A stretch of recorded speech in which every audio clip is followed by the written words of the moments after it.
নমস্কার বন্ধুরা, পূর্ণিমা রান্নাঘরে সবাইকে স্বাগত। আজকের একটা রেসিপি নিয়ে চলে আসলাম। রেসিপিটা হচ্ছে দুধ পুলি। খুব নরম, অসাধারণ টেস্টি এই দুধ পুলিটা। তো চলো দেখিনি কীভাবে বানাবো। আমি এখানে নেব 250 মতো সুজি।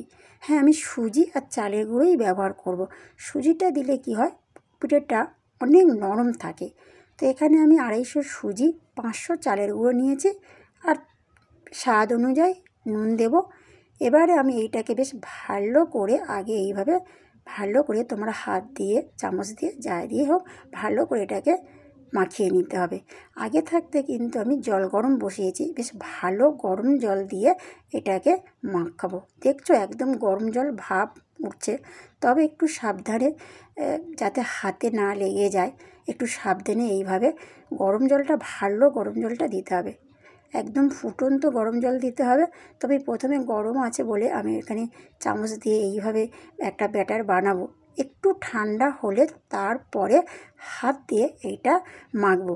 আর বন্ধুরা বলে রাখছি, ভিডিওটা যদি ভালো লাগে লাইক, কমেন্ট, সাবস্ক্রাইব করে পাশে থাকবেন।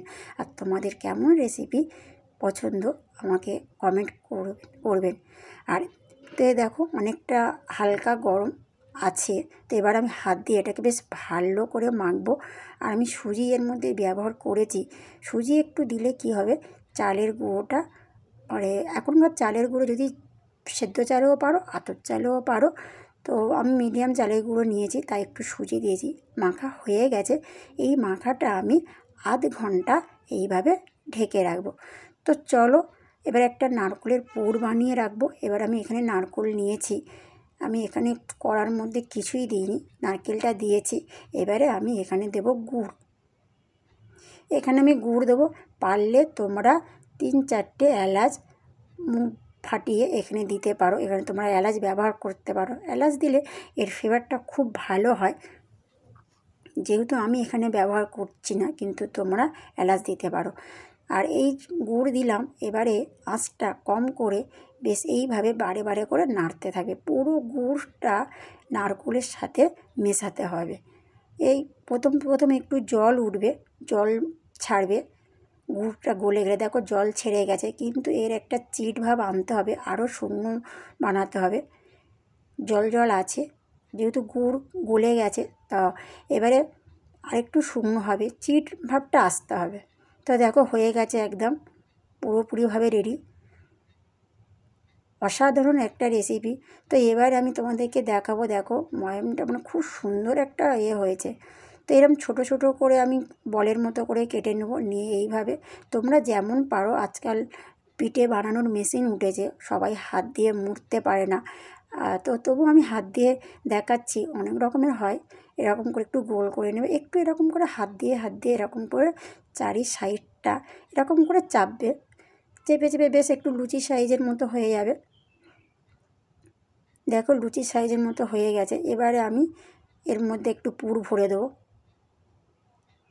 অনেকটা। দেখো এবারে নারকেলের এই পুর আছে, পুরটা আমি এরকম করে দেবো, দিয়ে আমি এইভাবেই মুড়বো।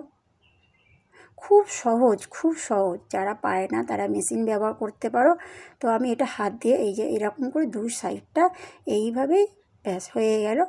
তো তোমাদেরকে আরেকটা ডিজাইন আমি তোমাদেরকে দেখাচ্ছি। অনেক রকমের হয়, তোমরা যে যেমন পারো। তো চলো আরেকটা ডিজাইন দেখাচ্ছি। সেম ওরকমই ছোটো ছোটো এরকম করে এরকম ছোটো ছোটো গোলা পাকিয়ে নেবে। নিয়ে আর ওই রকম চারি সাইডটা বেশ এরকম করে বড় করে নিতে হবে। লুচির মতো একটু, লুচির সাইজে একটু বড় করে নিতে হবে। আর যে যেমন নারকেলের পুর দিতে পারো, সাইজ অনুযায়ী নারকেলের পুরটা দেওয়া ভালো, কেন যাতে ফেটে বেরিয়ে না আসে সেইটা তোমাকে দেখতে হবে। আর এই মোড়াটা কিন্তু বেশ ভালো করে মুড়তে হবে। আর আমি একটু এরকম করে করে চেপে দিচ্ছি, এটা একটা সুন্দর ডিজাইনও হয়। তো এখানে হয়ে গেল। আর আমি এখানে 1 কিলো দুধ আমি বসিয়ে অলরেডি আগে থাকতে দিয়েছি। দুধটা গরম হচ্ছে, ফুটছে। আর দেখো মোটামুটি সব পুরটা বানিয়েছি।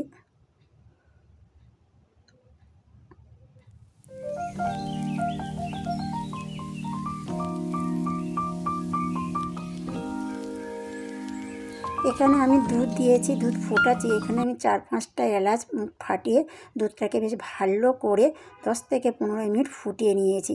তো অনেকটা ঘন হয়ে এসছে, অনেকটা ঘন হয়ে এসছে। এবারে আমি দেব পিঠেগুলো, এখানে এর মধ্যে দেবো, দিয়ে সেদ্ধ করব। দেখো, তো এখানে আমি পিঠেগুলো দিলাম। পিঠেগুলো দিয়ে এবার সেদ্ধ করব। তো পিঠেগুলো সেদ্ধ হয়ে গেছে কী করে বুঝবে? যতক্ষণ দেখবে পিঠেগুলো মানে যখন দিচ্ছি সব ডুবে যাচ্ছে, যখন দেখবে ভেসে উঠবে তখন দেখবে পিঠেগুলো সেদ্ধ হয়ে গেছে। তো হয়ে গেছে দেখো পিঠেটা, আর একটাও ভাঙেনি। তুমি যত এরকম বারে বারে হাতা দিয়ে তুমি এরকম নাড়াচাড়া করো, একটাও ভাঙবে না। আর এবারে আমি এখানে একটু গুড় ব্যবহার করব। গুড়ের পিঠের টেস্টটা আলাদা, এখানে আমি গুড় ব্যবহার করছি। এটা তো দিতেই হবে, তবে গুড়ের টেস্টটা আসবে। তো এই গুড়টা আরও 5-7 মিনিট আমি ফোটাবো কম আঁচে, মানে আরেকটু ঘন হবে আর গুড়টাও গলবে।